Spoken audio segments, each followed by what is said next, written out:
Assalamu alaikum wa rahmatullahi wa barakatuh. A'udhu billahi minash shaitanir rajim. Bismillahir rahmanir rahim. Alhamdulillah. Nahmaduhu wa nasta'inuhu wa nastaghfiruhu wa nastahdihi wa natubu ilayhi wa na'udhu bihi min shururi anfusina wa min sayyiati a'malina. من يهدي الله فهو مهتد ومن يضلل فلن تجد له من أولياء من دونه وأشهد أن لا إله إلا الله وحده لا شريك له وأشهد أن محمدا عبده ورسوله صلى الله عليه وسلم وعلى آله وأصحابه أجمعين. I heard it was 3 overtimes. Is that true? SubhanAllah. Where's the winning team? Are they here? MashaAllah. You all exhausted? MashaAllah. And when I asked who won, they said the short team. I don't know what that means. You know what I thought about? You know, I was living or born or not born, but when I was really into watching basketball, I was really actively involved in watching basketball during the Michael Jordan times, the Michael Jordan era. You all probably don't remember that because this was long ago when you all were little guys. But this is when Chicago was just having a ball because we won 6 championships and we was just excited. So, and I know this is not my speech, but it's something I wanted to mention because when we used to watch Michael Jordan play, you all kind of came up in the Kobe era, y'all coming up in the LeBron James era. But all these guys, they learned from Michael. Michael was phenomenal. But you know what impressed me the most about Michael Jordan? It wasn't his 40-game performance. It wasn't his 50-game performance. It wasn't his triple-doubles, his double-doubles. It was the way he practiced. Listen to me, brothers. Hear me out in the back. I'm only going to be 10 minutes. I was more impressed with Michael Jordan's practice than I was his play. And many times we are conditioned to look at the performance and not what goes into it. So when you look at somebody driving a nice car, you say that's a nice car, but you saying it's a nice car as though they did it, but they didn't do it. So what you're really saying is you got nice taste. But the ones of whom gets credit for the car is General Motors or whoever the engineers are, BMW. So when I used to look at Michael, I used to see his performance, but I understood what he had to do to become that. And this is what sometimes we miss. We don't really think about what went into it. We have a tendency to think about what has taken place afterwards. So I'm saying this to say the same thing about us being Muslims. Listen to me, brother, little brother. I come a long way to talk to you, not to listen to you, but to talk to you. I'm not trying to embarrass you, but I want you to listen. Because I got something to tell you that may help you for the rest of your life, little young brother. I want y'all to really pay attention and take life serious. Because at the end of the day, I want y'all to understand it's something that my father did for me. I used to play basketball real tough growing up. And every time, I was on the team and I was playing. You know what my father did? I'm going to tell you, my father's been in prison for 50 years. I'm 50 years old. My father shot 2 police officers in 1967, killed one and shot another one in the face. This was during civil rights, so he was dangerous. He became Muslim inside a prison, and he began to teach me and teach me. I was sad because I didn't have my father, but I didn't realize how valuable it was to sit there and listen to him as he taught me, and he taught me. And he would sit and we would sit for 7, 8, 9 hours. So I benefited quality time with my father. 50 years. When my father went to prison, I was in my mother's stomach. And me and my father's like this. And I've never had one day with him on the outside. Any one of your fathers, respect him and love them because you're blessed to have him on the outside. But let me tell you something my father did. When I was telling him how I used to play basketball and play, and I was playing basketball and baseball and basketball and baseball, you know what he did? He sent me a picture. Now, he was happy to hear I was athletic. But he sent me a picture. You know what he sent me a picture of? He sent me a picture of an Ethiopian boy whose stomach was bloated due to starvation. Because at that time, Ethiopia was suffering with famine, with hunger. Something that we here, we know nothing about. We throw food away. Rice dripping all on the side. We leave half bananas. I've never eaten this many bananas in my life until I started eating with the Somalian brothers. I've never seen this many. I have never eaten this many bananas. I don't want to see nothing yellow. But he sent me a picture of an Ethiopian boy. I couldn't understand. And he told me, he said, I want you to stick it in your locker. So I was wondering, man, because my father was like that. He'll tell you things and then he make you think. So he told me to take the picture of the little Ethiopian boy, stomach bloated because of hunger. And he said, stick it in your locker. And so I asked him why. He said, because I want you to understand that every time you open your locker to get your gym shoes to go play basketball, keep in mind that it's just a game. And there's more important things in the world than basketball. So I know we've enjoyed the moments of watching 3 OTs. What did you say? There is a famine right now. Exactly. All of these kids, Exactly. brothers, sisters, Exactly. they are in famine right That's where that's the point that I want to bring up. I want us to understand to praise Allah for the opportunity to be able to play and to be able to eat and be able to drink, but there are more critical and serious matters in the world. And we must understand that and play a part in doing something about it. How? Allah knows best. I'm going to tell you a story and then I'm going to end with this. There was a king who had a son. And the king, like most kings, or maybe not most kings, but this particular king was righteous enough to want to take his son and put his son in the hands of an alim. So therefore, he took his son, he found the best alim in the kingdom, and he put his son at the hands of the alim. So the alim was teaching his son, and teaching his son, and teaching his son. And then one day, the alim took a stick and he beat the boy. And he beat the boy and he beat the boy and he beat the boy with a stick for no apparent reason. No reason whatsoever.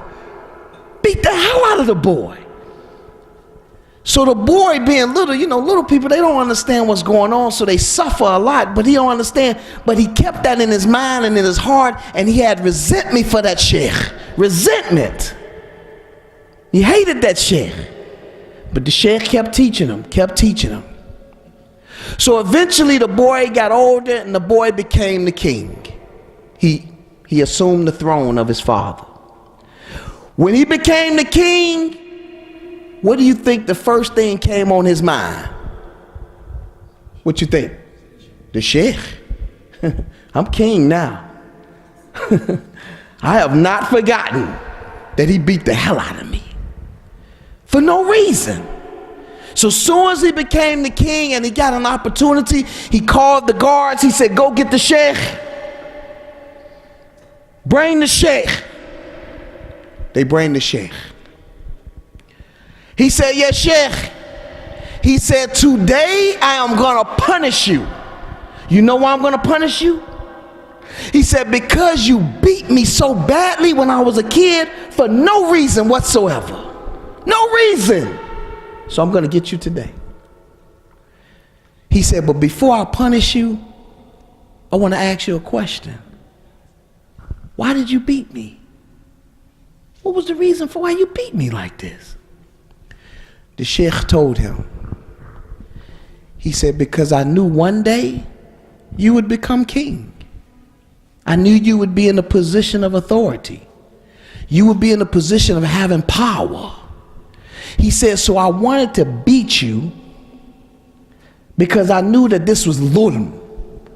This was unjust. And I wanted to instill in you a strong disdain. You know what disdain is? A strong hate for injustice. So when you get into the position of being a king, because you've experienced the feeling of injustice, then you yourself will protect yourself from doing the same to others. You see the wisdom? The king, he says, subhanallah, he let the sheikh go because now he understood. When you've suffered, then you don't want others to suffer. We as Muslims, the Prophet sallallahu alaihi wasallam said, we as one body, not one family. He said one body. And when one part of the body feels some type of sickness, it affects everybody. Anybody had a toothache in here? Anybody? It's painful, isn't it? When you have a toothache, it messes up everything. You don't want to do nothing. You don't want to shoot ball. You don't want to play soccer. You don't want to do anything. It affects the whole body.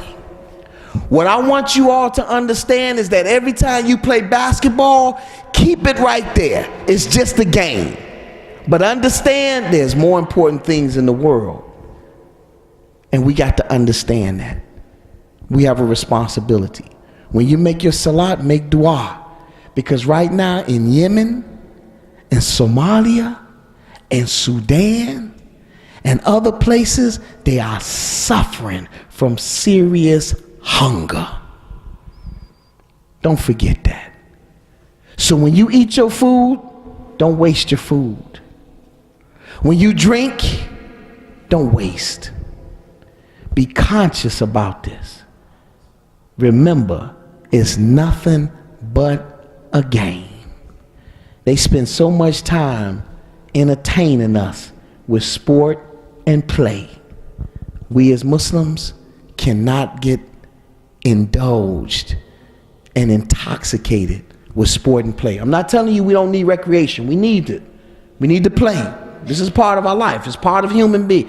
But it's just a game. Y'all understand? That's all I want to do. Keep you mindful that there are more important things in the world, and we have a responsibility as Muslims to have a disdain, a hate for the injustice that's going on in the world today. Keep that in mind.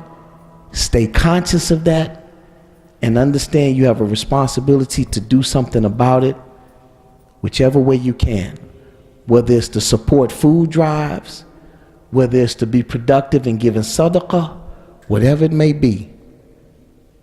Just know that there's people that don't have the luxury like you do to eat, to drink clean water. So feel something for the rest of the people that's suffering from hunger. Okay? So I thank Allah subhanahu wa ta'ala for giving me this opportunity. And it makes me think about Ali ibn Abi Talib. When he first became the Khalifa, he gave a speech. And the first thing he told the people, he said, you all are in need of a rajulun fa'al wala qawwal. That means, he said that you all need somebody that's a doer and not just a talker. We have a lot of talks, a lot of lectures, a lot of speeches. And I'll be invited to give them. And sometimes I'm tired of giving talks. Why? Because you hear so many talks. But we got to do action. We got to be a people of action. The world is going crazy. Crazy. A man died and he hired some dancers before he died to dance at his funeral. hired dancers because he doesn't understand about death. So they're dancing around the coffin half naked because he was so involved in entertainment that he wanted, as though he was going to see them dancing, as though he was going to experience it. But if they could have heard him saying to them, "Get away from my coffin," because he now sees the reality of what he should have been doing when he was above the grave. The people are sick in this society. You got confusion. You got men confused about their gender. You got women confused about their gender. You got men wanting to be women. You got women wanting to be men. You all are living in tough times. I have never seen it like this before in my life. 50 years I've been living in America and I've never seen it this bad. Decadence. Decadence. It's the worst ever. So therefore, when you hear these lectures, you better pay attention, because it is only your knowledge that's going to protect you from this madness that's out here. Be strong, little brothers. You are growing up to be men, and that's what the society needs. Righteous men. What makes a real man is not your three-point shot. What makes a real man is not your free throw. What makes a real man is not your ability to cross over. What makes a real man is your ability to be strong enough to abstain from the negative influences and temptations that's in the society. That's strength.